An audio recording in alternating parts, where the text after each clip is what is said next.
there's been a lot of sifting through. I got 25, 30-year relationships, you know what I mean, with people in this industry, and I don't know who the fuck I can trust anymore. So we decided to go out west. Real life. If that shit ain't real life, it ain't real life. Just ain't real. RealLyfe Street Starz. You know what time it is. I have to ask this because I'm gonna derail this conversation for just a minute. Oh, because please, there's no derailment. Take us where we're going. It's a journey.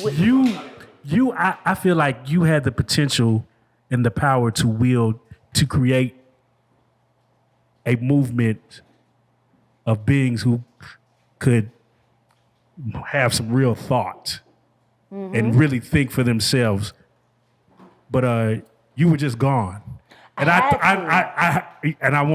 why were you just gone?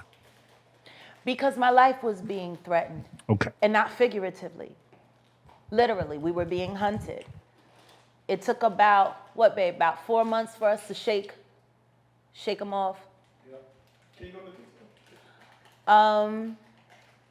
So not long after we did this interview, and then the Storm Monroe interviews, which was all infiltration. Tasha K,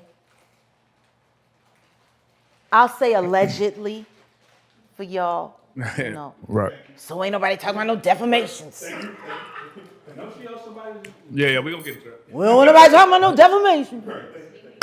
She in Africa. So allegedly, the gold shoe bitch, she was hired to target me.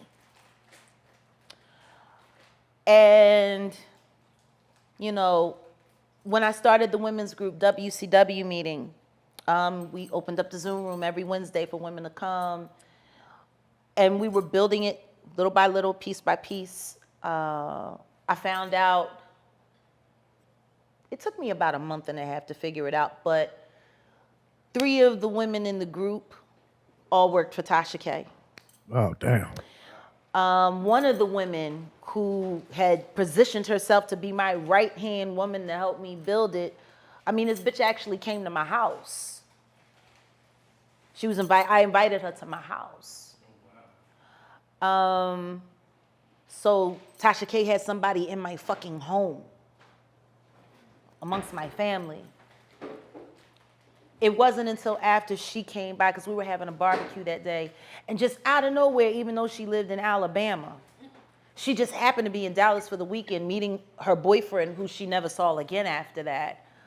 And just happened to be not that far away. And I was wondering if we could get together and meet. Well, I'm having a barbecue at the house. Oh, I didn't know that, but bitch, I posted about it and said I was. Right. I know your notifications is on. But it's cool. Come on. The family's here. We just barbecuing, smoking, eating, spending time. Sure. I see you every Wednesday on Zoom. Come on. What, somebody tried to break into the house, what was it, honey, about a week after that? Maybe a little less? Yep. Oh, wow. And then somebody faking to be an insurance agent who had an appointment with someone in the house, even though they had the wrong name, asked for their credentials, didn't have any credentials. Then we had to call the police to document it, and yada, yada, yada, so on and so forth. When them essays was following me while I was walking the dog, that was the day. They was slow creeping up the street. And they didn't realize, they were so busy following me that they didn't realize that my husband was sitting in the car. He didn't have it turned on. He was sitting in the car and he was watching them. And then when I walked up, he turned the car on. He was like, these motherfuckers have been following you up the street, slow creeping. The second that I did that, I turned around and looked at them, and these niggas start taking off. So I go jump into the car. We start following them. we got out to the main thoroughfare, and then that was that. They were gone, and I'm like, okay, we not safe. Right. Got it. So then we started figuring out, are we gonna stay in the city or are we gonna move around? And then we had a house guest around that time who we found out, family friend who had flown down from Philadelphia to spend some time, found out that he was informing on us, giving information to certain people about how we live, what we're doing, what's happening in the house, who we're talking to, if anybody's coming by.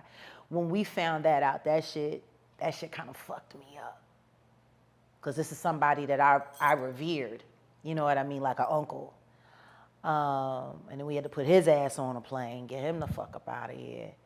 And then we were like, you know what, let's just shut down the house and let's figure out what we're gonna do. And then right before we left town to head west, we went out to Arizona for a while with friends. Yeah, and we needed to spend some time with the people that were in my life to figure out, because there's been a lot of sifting through. I got 25, 30-year relationships, you know what I mean, with people in this industry, and I don't know who the fuck I can trust anymore.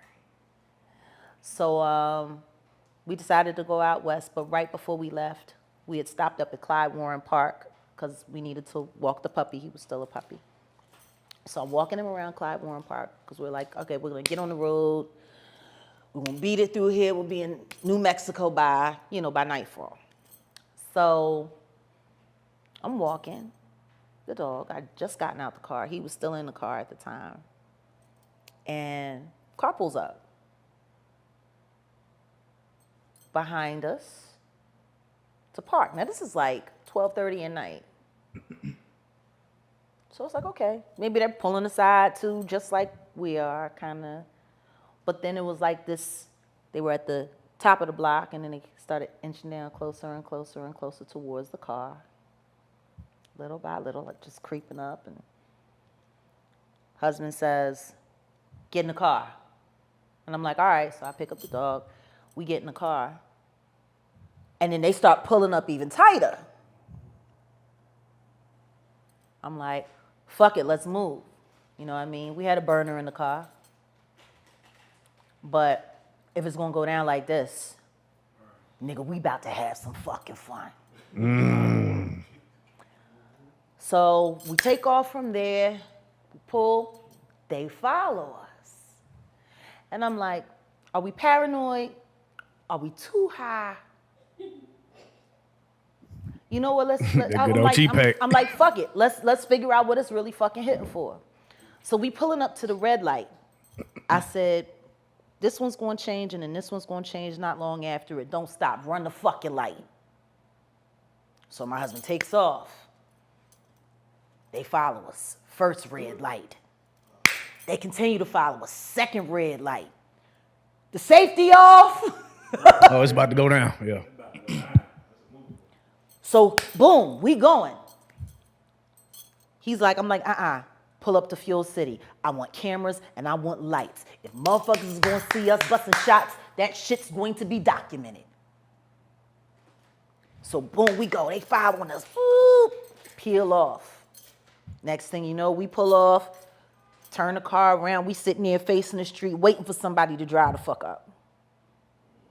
One car takes off, skids off, gets back on 35. The other one rolls right down Riverfront and both speeding off. It wasn't one car, it was two cars.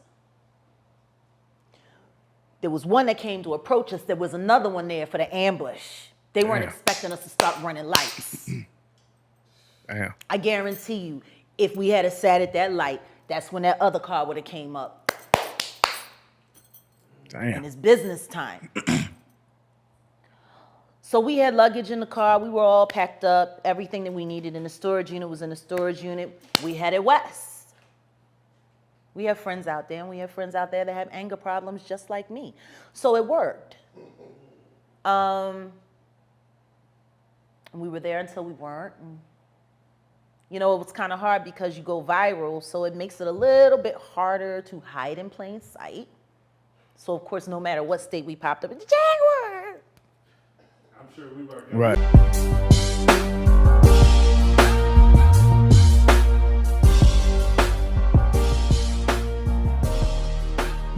Shout out RealLyfe Street Starz, nigga. Move it.